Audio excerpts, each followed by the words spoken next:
everybody, it's Brad here, Wild Boys Brewery, Pucan Sea channel. Today I'm going to check out one of these beers that I got in a beer trade. Really been looking forward to this one.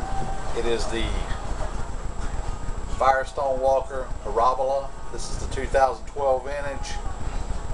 This is a pretty hard beer to get. So if you can get it and you see it, buy it. Just out of curiosity, I checked eBay a little while ago just to see what was on there. It's going anywhere from $25 up to $50 a bottle on there, which I guess if you want to try it bad enough, it's worth it, but it seems a little high to me. And this, we're talking like the 2012 vintage, not the older ones. Seen a couple other beer reviews on this already, and other people have talked about it and commented on it and said that it doesn't need to age out. If you get it, go ahead and try it. It's a 12.5% ABV barrel-aged Imperial Stout. This is the Bomber. That's pretty much about all I got to say about it. Really been looking forward to checking it out, so let's pop the top on this bad boy. Nice hiss. I've let this sit out for probably about 20 minutes, let it warm up a little bit, but it is still pretty cold. Got the Duvel glass for the sampling today, so let's get a pour on this thing. And I had already taken the lid off of it. Let's just go straight down the middle on it. It's a really big beer, so if we can get some head on it. Yeah, it's popping up a nice, about not quite a finger ahead, about two-thirds of a finger ahead. A nice tight mocha khaki colored bubbles. It is completely opaque, solid black, used motor oil, like 6,000 miles on a Harley engine motor oil. It's got fairly decent lacing. It's falling down pretty good. It's a pretty high ABV beer, 12.5. I'm already just swirling it up from a foot away, getting the chocolate smell off of it. So let's go ahead and get a nose on it. Oh wow! Actually, the first thing I get off of it is the barrel. Get the oak barrel note, some vanilla, followed by chocolate, roasted malts, some coffee. This beer's just got a lot going on the nose. Very complex. Awesome smelling beer. It smells wonderful. And getting a little bit of the booze on it. Not a lot, but a little bit. You definitely get the barrel off of it. Really strong.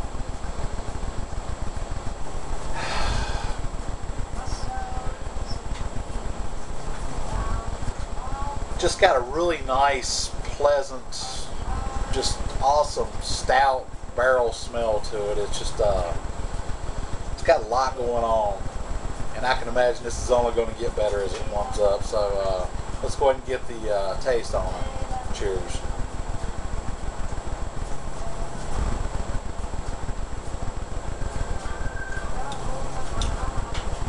Oh, that's wonderful.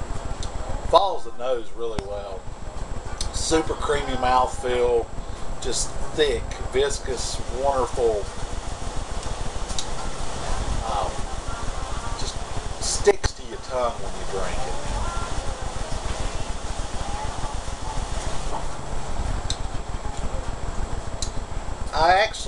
The taste follows the nose in the way that it hits you till you get the barrel first. The vanilla, get a little bit of a whiskey taste off of it.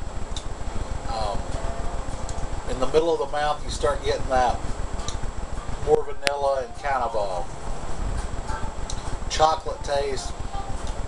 And then on the back end, you get a real nice, pleasant, oaky, roasted malt taste. It's just wonderful.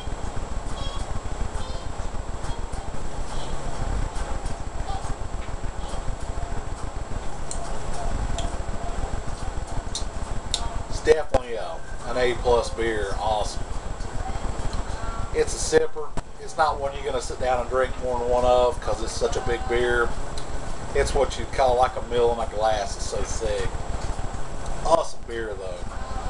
Super glad I got to try this one. Probably one of the best barrel-aged beers I've ever had. A lot of them I've had, they just kind of missed the mark one way or the other on it. On this one, it's spot on as far as like the balance of it. If you're not a fan of barrel-aged beers, I'd say stay away with from this one because it's got a lot of barrel on the character of it. If you like barrel-aged stouts, definitely seek this one out because it is worth checking out. Is it worth $50 a bottle? No. But 20, yeah, probably so. If you can't get it any other way, try to do a beer trade with somebody that can get it in their area if you can. I know it's kind of hard to find. There's some of it still around. Last resort, go to eBay and check it out if you happen to go that route. I wouldn't pay any more than about 20 bucks a bottle for it though.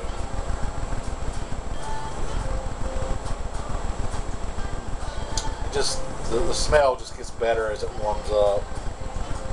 More vanilla, more barrel. It's got a little tiny bit of a bourbon note to it. Some chocolate coming through on it. Excuse me. Good carbonation.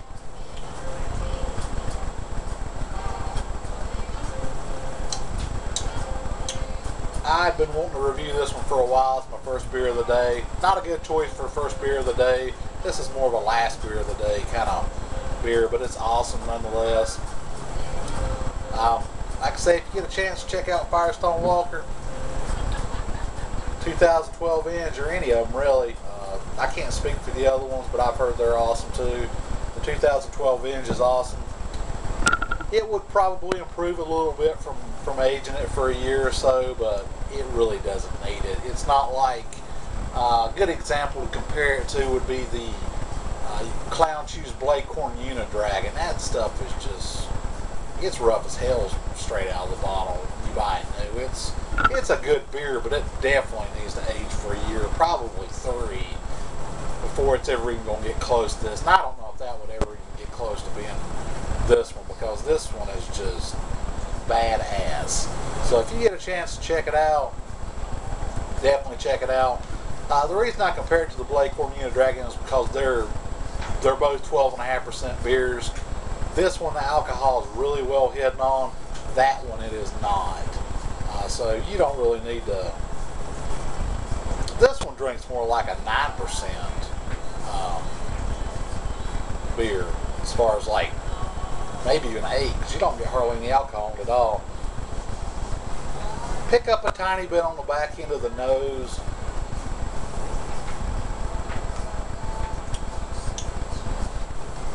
Very, very little on the taste. You just got enough warmth of it to know that it's barrel aged. I mean, you want a little bit of it on there, but it's for 12.5% beer. It is very, very well balanced. As far as everything else, what I got going on this week, I got some video footage I've shot of doing my transfer and my Imperial / double honey Hoppyummy. It's actually finished out to about 9%. By the time at bottle conditions, it will be about 9%. It's 8.88 ABV when it finished up. Time of bottle conditions probably going to be right at 9. The sample of it was totally awesome. To be 9% or right at it, you did not taste any alcohol in it at all.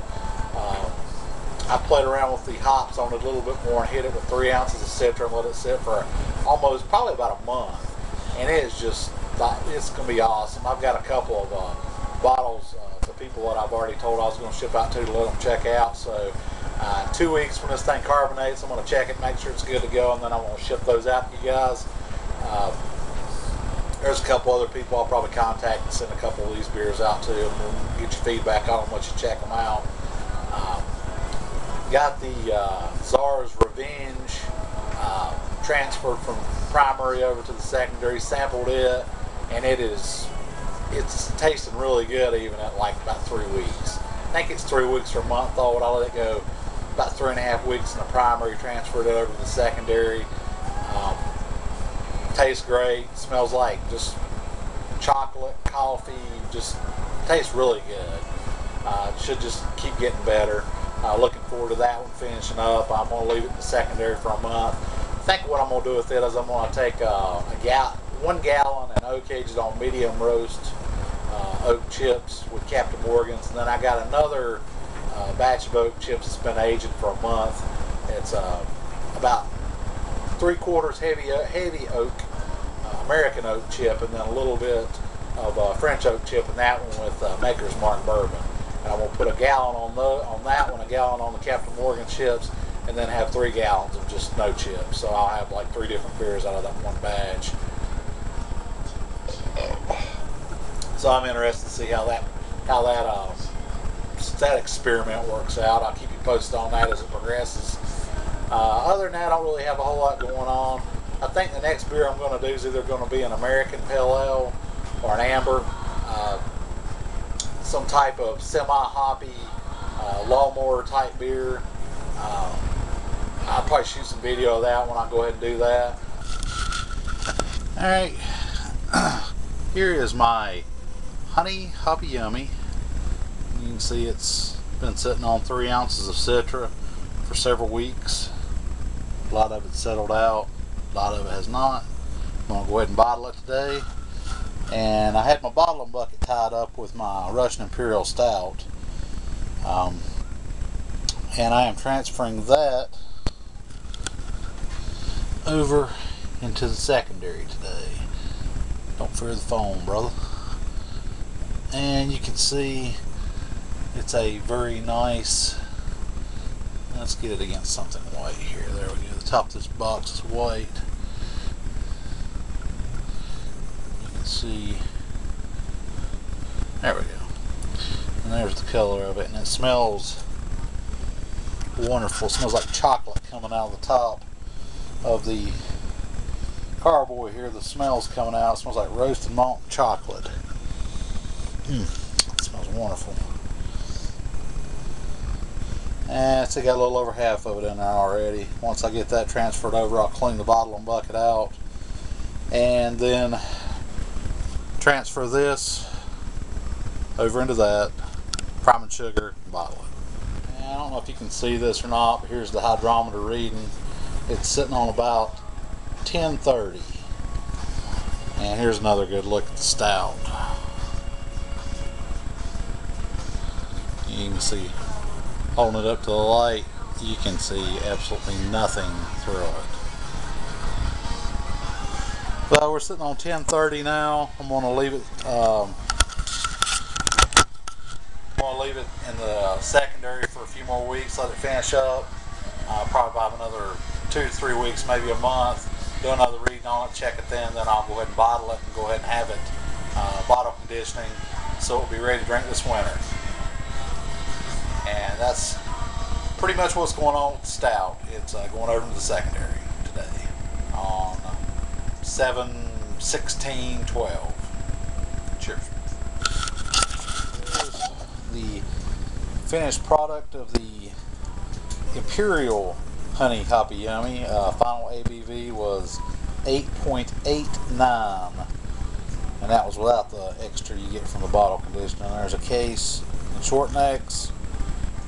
There is a case of bombers, and then there was 7 long necks when I got done. But other than that, that's it. Happy Homebrew Wednesday to everybody. Hope you're having a good one. You guys take it easy, and I will see you next week. Cheers.